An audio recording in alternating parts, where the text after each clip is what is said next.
Hello, everyone. I'm Mickey Gibbs, Midland County Great Start Collaborative Director and a facilitator for our community listens. Today, I'm going to share with you some parenting skills and some things we can work on as adults that might be new to some of you or a refresher for others. As with everything we do as a parent, we need to remember that our children are not adults yet, and their brain is not fully developed until about age 22 to 24. So, as our child develops and grows, our primary goal is to strengthen connection with our child and help them develop a healthy social emotional intelligence. Today, we're going to talk about how we approach confrontation and conflict as adults. How we approach these situations as adults impact our own life, as well as the lives and actions of our own children. Take just a moment and think about a time when you had to confront another person about their behavior, or even a time when you were witnessing a conflict between your own children. How did you feel and what did you do? When someone else's behavior is a problem for us, it's a challenge to get ourselves in a good place logically to handle the situation. I know that when I have a problem with another person, I get pretty emotional and worked up about what I'm going to do about it, or even if I'm going to do anything about it. And when I'm watching my two children have a problem with each other, I really get emotional and frustrated, and it's hard for me to handle that situation. Some people yell, some people avoid the situation. It really all depends on you. Most of our reactions to conflict and confrontation are not typically positive, but our reaction to conflict and confrontation has been developed over time. We have created habits in our own brain. The conversation we have with ourselves is almost automatic by the time we are an adult. If we want to improve our ability to confront another person and help our children to do this in a better way, we have to change how we think about confrontation. How do we get beyond our own bad habits?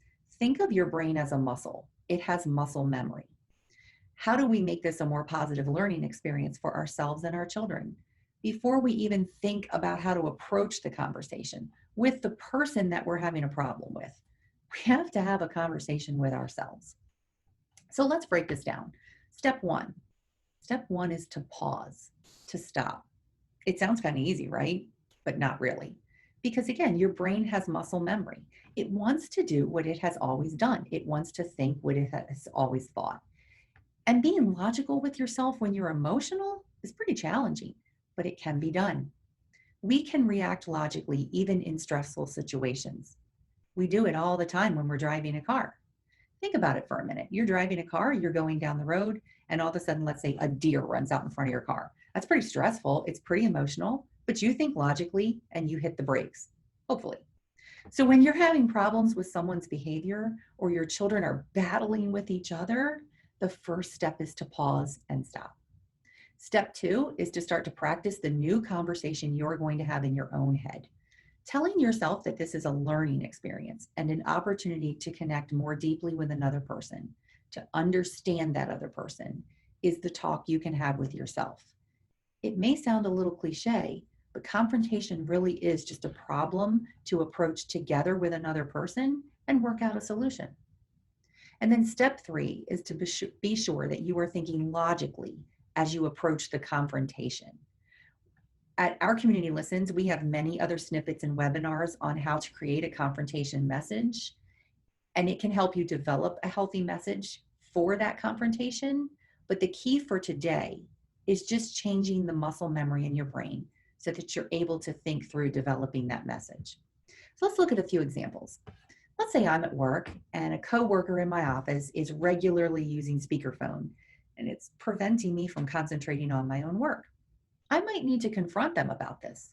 My initial feelings are probably irritation and frustration, but before I confront, I can either look at this as an uphill battle, or I can see it as a chance to understand why she uses speakerphone, what is happening with her, and how we can solve this problem together. Another great example is in my household. So right now I have two teenagers, they're almost adults, and they still argue a lot, particularly because right now they're both home quite a bit. So if my two teens are fighting, I feel frustrated and hopeless when this happens a lot. but I need to change the conversation in my brain so that when I approach them to help, I can see it as a chance for them to grow their communication between them, to connect better, and to learn together. When we take the time to pause, when we calm our own emotional level down, then we are able to access the logical part of our brain, and that really helps us think through situations. Changing the conversation in our brain takes practice. Sometimes we're going to do it well, and sometimes we won't. Take time to reflect on your successes and challenges and keep trying. Don't give up just because it doesn't go well one time. Emotions are important and they play a key role. But I always like to say, give your logical brain the last word.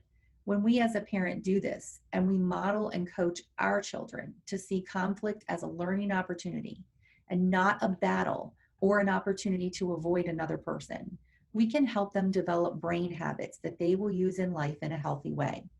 And it is never too late. It's okay if you have older children and you're just now starting this practice. Just keep practicing. You are modeling it for them. We can help their brains develop and we can help grow their emotional intelligence. Thank you for joining me today.